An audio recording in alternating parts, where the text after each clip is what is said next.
একটি জঙ্গলে একটি শিয়াল এবং একটি শিয়াল ছানা বসবাস করত। একদিন শিয়াল তার ছানাকে রেখে দূরে যায় খাবারের সন্ধানে। এমন সময় একটি শকুনের নজর পড়ে শিয়াল ছানার উপর।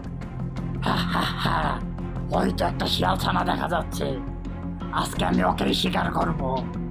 এটা বলে শকুন শিয়াল ছানাকে নিয়ে উড়ে তার বাসায় চলে যায়।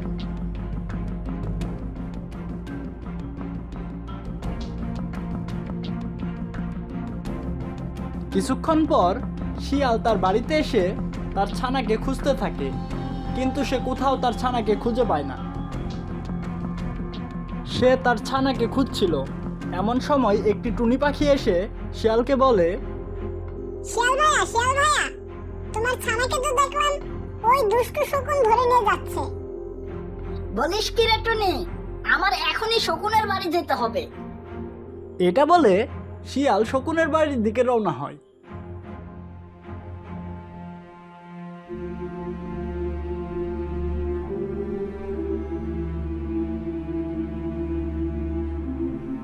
এই শকুন, তুমি আমার ছানাকে খেও না, ও এখনো অনেক ছোট। আমি তোমাকে শিকার ধরে এনে দেব, তাও তুমি ওকে ছেড়ে দাও। না, আমি এই কচি শিয়ালের বাচ্চাকে কিছুতেই ছাড়বো না। আজকে আমি কচি শিয়ালের মাংসই খাবো। শিয়াল শকুনকে অনেকভাবে অনুরোধ করতে থাকে, কিন্তু শকুন কিছুতেই শিয়ালের কথা শুনে না। এ কারণে শিয়াল গ্রাম থেকে একটি লাঠিতে করে আগুন নিয়ে আসে।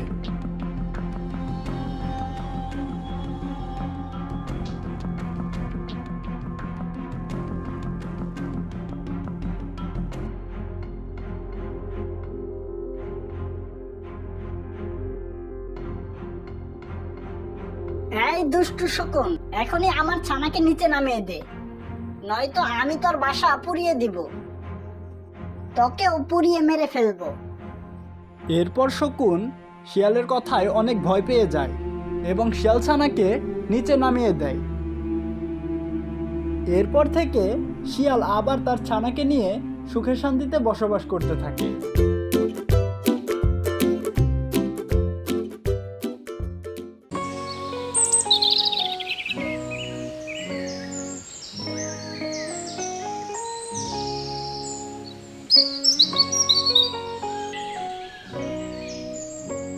কোনো এক জঙ্গলে একটি শিয়াল বসবাস করত। সে ছিল অনেক চালাক। একদিন শিয়াল জঙ্গলের মাঝখান দিয়ে হাঁটছিল। এমন সময় হঠাৎ করে তার একটি গাধার সাথে দেখা। গাধাটি ছিল খুবই ভালো এবং সহজ সরল। তারা নিজেদের মধ্যে কিছু গল্প করে এবং দুজনে দুজনের খুব ভালো বন্ধু হয়ে যায়। তারা সব সময় একসাথে থাকতো।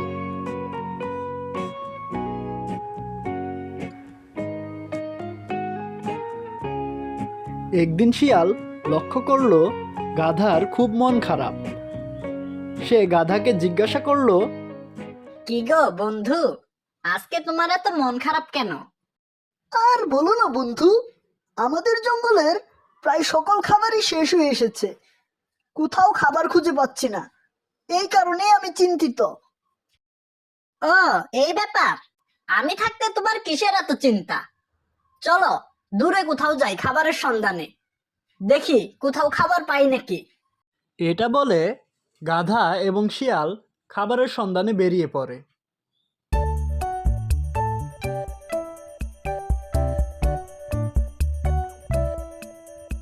খাবার খুঁজতে খুঁজতে তারা একটি সিংহের গুহার সামনে চলে আসে। সিংহকে দেখে তারা দুজনেই ভয়ে কাঁপতে থাকে। তারা পালানোর কোনো চেষ্টাই করলো না, কারণ তারা জানে তারা সিংহর কাছ থেকে পালিয়ে বাঁচবে না। শিয়াল ভাই, এখন কি করব? এখন তো আমাদের ওই সিংহের খাবার হতে হবে। দাঁড়াও গাধা, আমি একটি বুদ্ধি পেয়েছি। আমি ওই সিংহের সাথে কথা বলে দেখছি।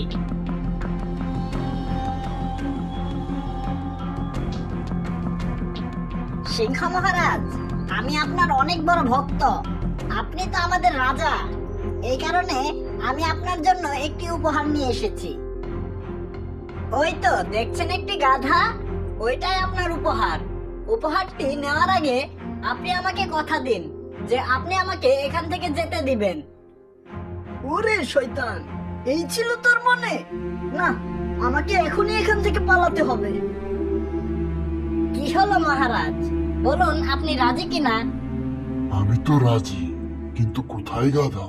গাধা তো তোকে গাধা বানিয়ে চলে গেছে। কি ব্যাপার, গাধা কোথায় গেল?